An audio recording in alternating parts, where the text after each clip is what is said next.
बच्चों, welcome to ज्ञान मंथन एजुकेशन। आज हम जो टॉपिक पढ़ने वाले हैं वो आपका है गुलाम का नियम।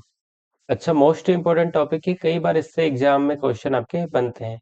देखिए, ये क्वेश्चन एक और नाम से भी आपको एग्जाम में देखने को मिलता है। कई बार इसको ऐसा पूछ लेते हैं एग्जाम में, विद्युत आवेश के लिए गुलाम का व्युत्क्रम वर्ग का नियम लिखिए तथा इसकी सहायता से एकांक आवेश को परिभाषित कीजिए। और इसकी शर्त सीमाएं भी कई बार पूछी जाती है।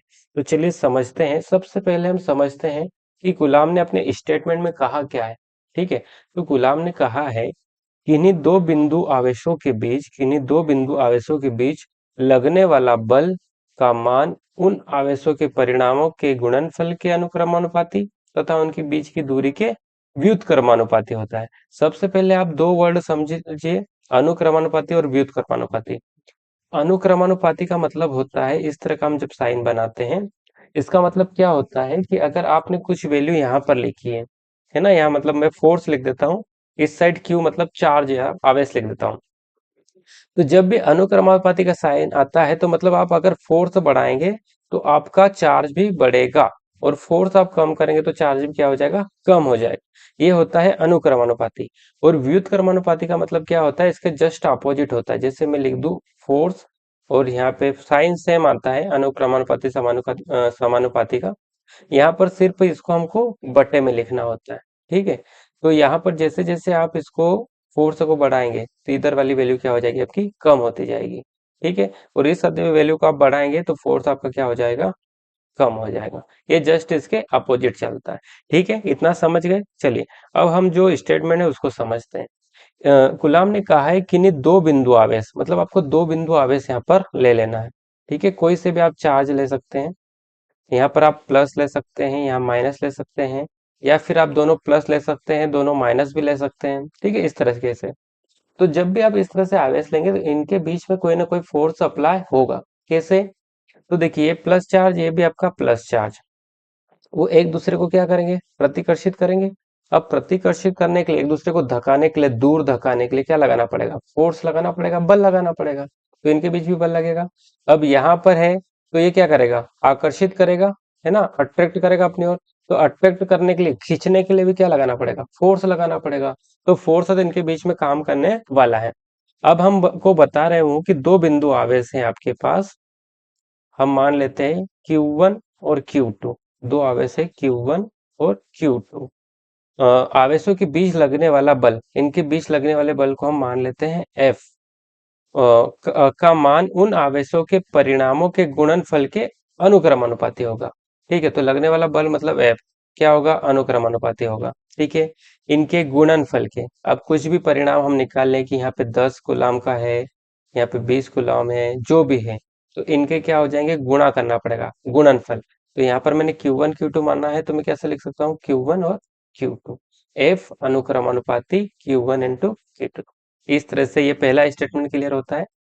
तथा दूसरी बात उन्होंने कही है, इनके बीच की दूरी, मतलब ये यहां से यहां तक की हम कुछ दूरी मान लेते हैं R, दूरी के वर्ग के व्युत्क्रमानुपाती होता है।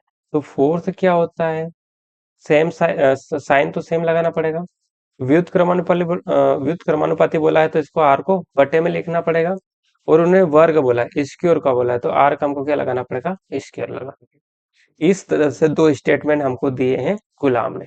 ठीक है, चलिए अब कंप्लीट तरीके से इसको समझते हैं। अब आप इजीली सारी चीजें समझ जाएंगे।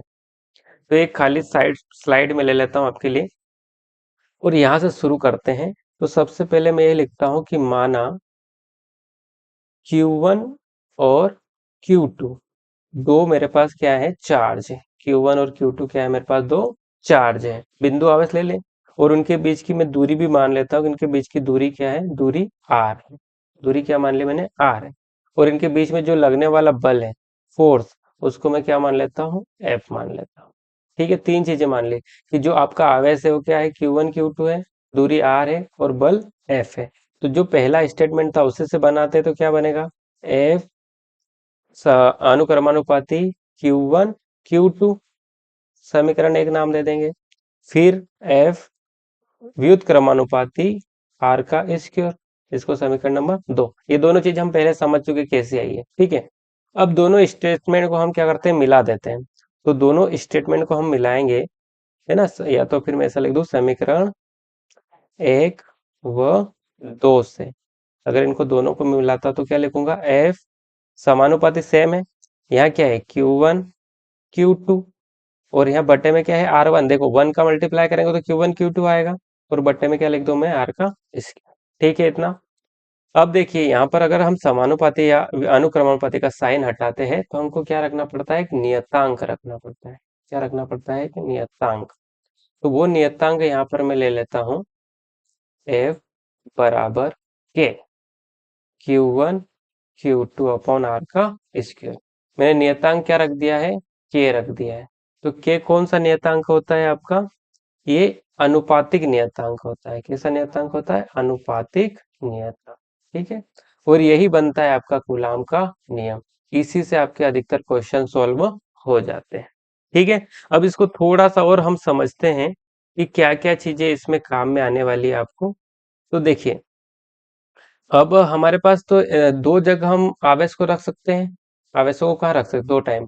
एक तो इनके बीच में कुछ माध्यम हो, है ना, या तो कुछ माध्यम हो वहां रख सकते हैं, या फिर वायु या निर्वात में रख सकते हैं। कहाँ पर, वायु या निर्वात में।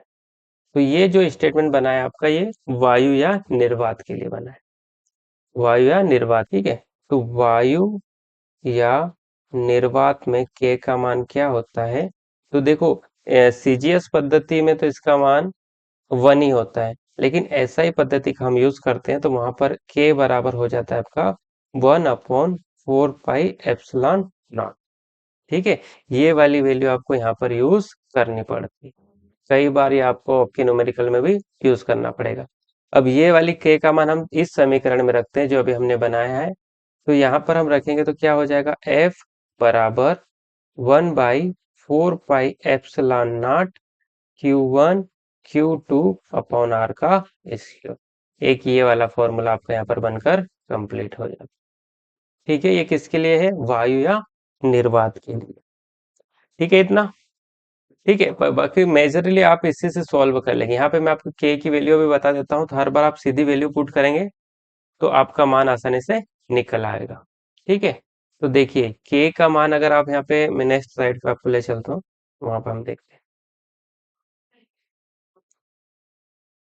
देखिए यहाँ पर हम अगर के का मान लेते हैं तो के को अगर आप सॉल्व करेगा ना, तो सीधी वैल्यू निकल के आती है 9 × 10⁹ न्यूटन मीटर स्क्वायर पर कूलम। ये हो जाती है के की वैल्यू। अगर आपको न्यूमेरिकल सॉल्व करना, डायरेक्ट आप ये वाली वैल्यू यहाँ पर पुट कर देंगे। ठीक है, देखिए अब एप्सिलॉन नॉट को देखते हैं। एप्सिलॉन नॉट होता क्या है, तो ये होता है वायु या निर्वात में विद्युतशीलता। माध्यम की क्या होती है, विद्युतशीलता, कि यहाँ पर कितनी स्पीड से आपकी विद्युत चलेगी। चलो अलग, अगर वायु या निर्वात लिया इसलिए हमने यहाँ पर क्या लगा दिया, नॉट। जीरो का मतलब क्या होता है, नॉट होता है, तो इसको एप्सिलॉन नॉट हम पढ़ते हैं।